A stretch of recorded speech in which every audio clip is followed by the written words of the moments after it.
አውቶማቲክ ማርሽ ላይ ቢ እና ኤስ ምንድነው ጥቅማቸውስ የሚለውን እናያለን። በማኑዋል መኪኖች ላይ አሽከርካሪው ነዳጅ እየረገጠ ድምጹን እየሰማ ማርሽ መቀየር ሲፈልግ ወይም ሲጮህ ፍሪሲዮን እየረገጠ ማርሹን ከአንደኛ ወደ ሁለተኛ፣ ከሁለተኛ ወደ ሶስተኛ፣ ከሶስተኛ ወደ አራተኛ፣ ከአራተኛ አምስተኛ እያደረገ በሄደ ቁጥር ፍጥነት እየጨመረ የሚሄድ ሲሆን በተቃራኒው ነዳጅ እየቀነሰ ፍሪሲዮን እየረገጠ ማርሹን ከ5 4 ከ4 3 ከ3 2 እያደረገ በሄደ ቁጥር ፍጥነት እየቀነሰ ይሄዳል። አውቶማቲክ ማርሽ ሲሆን ፍሪሲዮን የሚባል የለም። ማርሹን አንድ ዲ ላይ አድርገን ነዳጅ በረገጥን ቁጥር እየፈጠነ ይሄዳል። አውቶማቲክ መኪኖች ላይ የተለመዱ ፒ፣ አር፣ ኤን እና ዲ እናገኛለን። በተጨማሪ እንደ ተመረተበት ዘመን እና እንደ አምራቹ ድርጅት ተጨማሪ ይኖራሉ። እዚህ ቶዮታ 2008 ሞዴል ላይ እንደምትመለከቱት ቢ እና ኤስ የሚሉ እናገኛለን።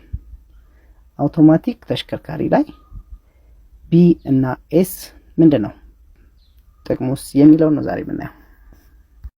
እንደምታዩት የማርሹ እጀታ ያለበት ፒ ወይም ፓርኪንግ ላይ ነው። ፒ ወይም ፓርኪንግ መኪናችንን ለማቆምና ሞተር ለማስነሳት ነው የምንጠቀመው።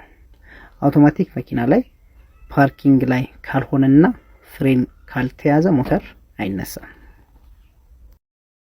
አሁን ያለበት እንደምታዩት አር ላይ ነው። አር ማለት ሪቨርስ ወይም የኋላ ማርሽ ነው።